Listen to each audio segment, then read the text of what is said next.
Firstly, you'll notice the new background, or not so much background, but the new bed. That is because I've moved flat, and this is my first video in my new flat. You may have seen my last vlog actually, which was my moving vlog. So yeah, obviously I've moved house. This is the new setup. I don't know where I'm going to start filming actually, whether I will stick to the bedroom or because we've got a spare bedroom now. So I don't know. It's really, really empty at the moment. We don't even have sofas, so there's like nothing here. Other than the bed, which arrived yesterday, and John spent all last night putting together because it came flat packed, so very grateful for that. Yeah, so I don't know what I'm going to film from now on, but that is just why it's a little bit different to normal. And hopefully from now on I can switch it up and kind of have some different backgrounds and it will be a bit nicer. Anyway, today I thought I would film a little bit of a different video. And instead of doing a beauty tutorial or reviews or something like that, oh, I've got a hair on my lip, sorry. You know, it's really annoying. Oh, I can't get it, I think it's like a brush hair. Okay, I'll try and ignore it. Sorry if you can see it. Anyway, yeah, instead of doing a normal video like that, I thought, I've been doing my YouTube for just over a year now, and all my videos are quite similar in that sense. And I just thought maybe you guys don't know me that well, or I don't know, it'd be nice for you to get to know me better. So I thought I would do a question and answer tag. So I literally just Googled online and came up with one of the common question and answer tags. And I think, I've got it here on my phone, I think there's 17 questions or something like that. 16 questions. So I've got 16 questions here that I think I saw the first one, but I haven't read any of the others because I just want it to be my genuine answer when I read it for the first time. So yeah, I haven't read them, so I'm just going to go through them now, questions 1 to 16, and answer them so you guys can get to know me a bit better. So let's get going. Question number 1.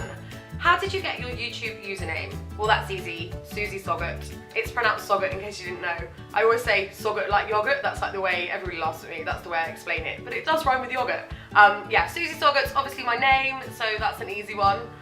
Boring. Next question. If you could change your name to anything, what would it be and why? Oh gosh, that is so hard. I genuinely don't know. There's no kind of obvious name that I'm like, oh, I wish I was called that. There's lots of names I like, but there's no name that I wish I was necessarily called. There is a funny story though. When I think I was about 7 or 8, apparently it was my first day at school, and my mum caught me going around the playground. Or in fact, I think it was the teacher, and they told my mum that I was going around the playground saying, hi, I'm Jennifer, nice to meet you. So that's a bit random. I apparently used to tell everybody my name was Jennifer. No idea why, but there we go, so maybe that's the answer to the question, Jennifer. Question 3, if you could go back in time and give your younger self advice, what would it be? Oh, that is such a hard one. I think this sounds a little bit cliche and a bit obvious, but I think it would just be yourself, because I think it's so hard when you're at school and you're growing up to kind of not know who you are, but you want to be who you think you should be rather than who you actually are. And you want to impress people, and you want to be really mainstream. You don't want to kind of be thought of as a bit weird or a bit alternative. And one thing, in fairness, I think I've been quite good at this, and that's thanks to my dad. I always have been myself, and I've never been embarrassed to be myself. So I think that would be 100% my advice to anybody out there, however old you are, whatever your age, is just be yourself. It would be so boring if everybody was the same. And it's kind of individuality that makes the world interesting and makes you who you are. So never ever apologise for who you are, and never try and be something you're not. So yeah, be yourself. Number 4, how old were you when you first learned to blow a bubblegum bubble? Wow, that's random. I have no idea. I'm going to take a guess, and I'm going to say about 12, which is like year 8. So I would have been, yeah, 12, 13 maybe, just because I used to have bubblegum then. I remember Hubba Bubba, like this cool apple flavour, and blowing loads of bubbles with that. But yeah, could have been a bit younger. I haven't had bubblegum for ages actually. I don't really like it. Anyway, next question. What did you want to be when you grew up? Oh wow, I went through like a million different things. I used to want to be a policewoman. I remember once telling my mum I wanted to be a cleaner. Yeah, I wanted to be loads of different things. A vet, a beautician. But I think the one thing I wanted to be for the longest period of time was a TV presenter. And from the age of like 7, I always used to say I wanted to be a TV presenter, right up until, well, now I suppose I'd love to be a TV presenter. That'd be an awesome job. So yeah, TV presenter. What do you order at Starbucks? I've actually changed this really recently. I always used to get a caramel macchiato, and I absolutely love that. I like coffee, but only if it's really milky and really sweet and has loads of syrup in it. So yeah, I absolutely love their caramel macchiatos. Then I moved on to hazelnut lattes, and I'd say like for the last 6 months, I keep ordering hazelnut lattes. But literally this week, my sister was telling me how bad all those syrups are for you and that they're just full of sugar and like loads of additives and stuff. So I'm trying to wean myself off the sweetness. So now I'm just going for lattes, which is a little bit boring. But I love almond milk, and if I can, I'll order an almond milk latte, but Starbucks don't have almond milk yet, which is a bit of a shame. So yeah, just a latte. Next question, number 7. What's the hardest you've ever laughed? Oh wow, that's so hard. I've laughed hard loads of times. I'm trying to think of something that comes to mind. I can't even remember what it was about, but there was a time when me and my friend Coop were at university and we were in the library studying or doing some essay or something. And I remember, you know when you're not meant to laugh and it makes you laugh even more when you know you're not supposed to. So it was really quiet and everybody was working. And she made me laugh, and I just remember literally laughing so hard that I was actually in pain and I had to leave the library. This doesn't sound like a funny story at all. Very much you had to be there situation. But yeah, that would be the time I remember that I laughed really, really hard. But I completely get that doesn't sound funny to you guys. Yeah, had to be there, but it was very funny. If you could play any musical instrument, what would it be and why? So I played the piano and the flute when I was growing up, though I wasn't very good at it. I think I got to grade 2 in both. I'm quite an impatient person, and I used to just want to be really good at something, but I didn't really want to put the time in practicing, which is really bad, I know. Whereas my sister's like amazingly musical. She was like grade 8 piano, grade 8 violin, grade 8 clarinet, everything, really musical. I didn't quite have the natural knack like she did. But yeah, so I did play the piano and the flute, but if I had to choose one, I think it would probably actually be the violin, which I could have learnt when I was little. I actually signed up to lessons. My parents said I could have them because I really wanted to learn. And then the night before, I was like, yeah, I don't want to do this anymore, which is so bad. So my sister took my lessons. How bad is that? So she learnt the violin and I didn't. But I think, yeah, to be really, really good at the violin would be really cool. You know, like Vanessa May, when she goes up, she's like, ooh, just, yeah, amazing. She plays it much better than that impression, obviously. But yeah, violin, that's going to be my answer. What's your favourite thing to do when you're upset? I suppose my favourite thing to do when I'm upset, the worst thing I can do when I'm upset is to be on my own. I'm very much a people person and I love being around people. And even if I have one day when I kind of don't see many people, I hate that and I can get quite, not down, that's a bit extreme. But yeah, I love to be surrounded by people. Whereas I know like my sister's quite good in her own time, my mum's good in her own time. In her own time, like with, you know what I mean, like on their own.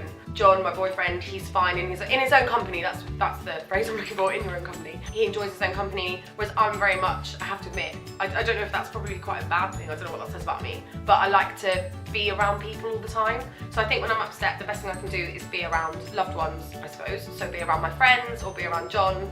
And again, it's probably kind of bad, but eat chocolate. I love chocolate. So yeah, be around people I love and eat chocolate would be my answer when I'm sad. Question number 10, what's your favourite movie? I love movies, but I like bad movies.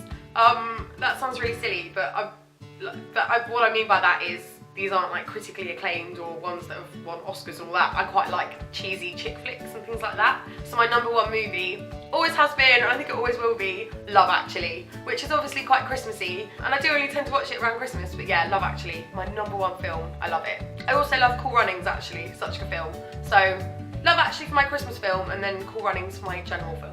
Oh no, wait, Paddington Bear! Oh my god, I can't believe I nearly forgot that. Okay, Love Actually is my Christmas film, Cool Runnings as my classic film, and Paddington Bear as my all-time favourite.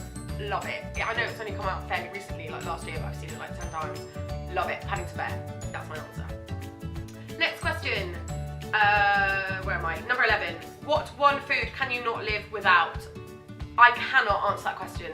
Anyone who knows me knows I'm a massive foodie. I love my food. Even, I think it was 2 days ago at work, everybody was saying, what would you choose in a restaurant? Starter and main, or main and dessert? And I was like, I'm sorry, I can't answer this question.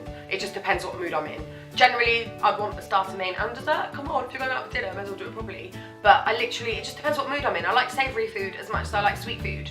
If I want chocolate, I need chocolate and nothing else will do. But then if I'm in a savoury mood, I just love all food. I love pizza, I love pasta, I love Italian, I love Chinese, I love Vietnamese, I love Mexican. That's so hard. I'm really sorry, I know I want to answer all the questions, but I just can't answer that one food you can't live without. I just can't answer it, I'm sorry guys, I have to move on. Next question, favourite pizza topping? That's a good next question. Okay, I'm the type of person who likes everything on their pizza. So like if we order a Domino's, I think the Domino's people must hate me. Firstly I order half, and secondly I create my own on each half. God, they seriously must hate me. Some people just order pepperoni and I'm there like creating my own and doing half. I just love everything. Chicken, pepperoni, peppers. I really like veg actually on pizza. So peppers, onions, mushrooms, sweet corn, everything. Load it up, literally, more toppings the better. Love it. Would you rather have the superpower to read minds or be invisible? Be invisible, definitely. Because surely if you're invisible, not you could read minds, but then you could almost see if people are speaking aloud, you could kind of read their minds anyway. And yeah, just the things you would see would be amazing. So yeah, be invisible.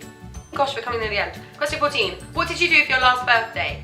That's easy because my birthday's in April and I actually did what I did for my last birthday is exactly the same as what I did for my birthday the year before. I just had such a good time the year before that when it came to my birthday last year, I was like, do you know what? I'm just going to do exactly the same again. And what it was me and my friends went to a day event at the Kensington Roof Gardens in Kensington, obviously in London. And the Kensington Roof Gardens, if you haven't been, are just really, really nice rooftop gardens. And they've got flamingos and it's just really pretty. And basically in the summer, they put on these day events. And it's kind of like an Ibiza type vibe. So it's in the daytime, but it's house music and there's like a live saxophonist.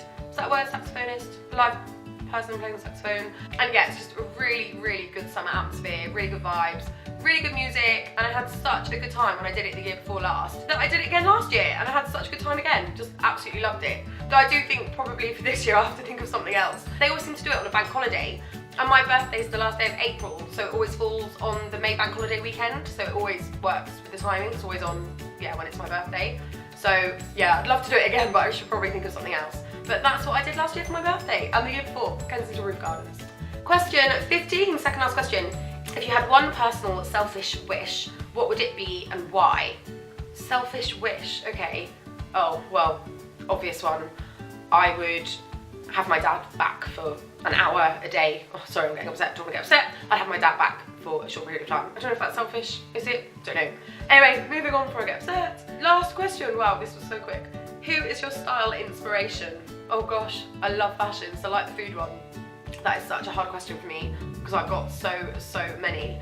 It's funny because I think when I was younger, obviously before blogging and stuff was big, my style inspirations were just celebrities. So an obvious one is Olivia Palermo. Everybody loves what she wears. She always looks so stunning and so well put together. But now I think my main style inspirations are actually bloggers and people who are obviously well known in the blogging industry, but just people on Instagram, and yeah, people big in the blogging world, like Camilla, I never know how to say her surname, Camilla Corlejo. She's I think she's Brazilian, but she's American. I love her and I love what she always wears and I love following her Instagram. And then another American blogger, Suzanne Hendricks, I love what she wears. And then in terms of people who are a bit more mainstream, I suppose, oh, Olivia Culpo, is that how you say her name? I feel like I'm pronouncing everything wrong in this video. I think she won America's Next Top Model. She was in some American reality TV series.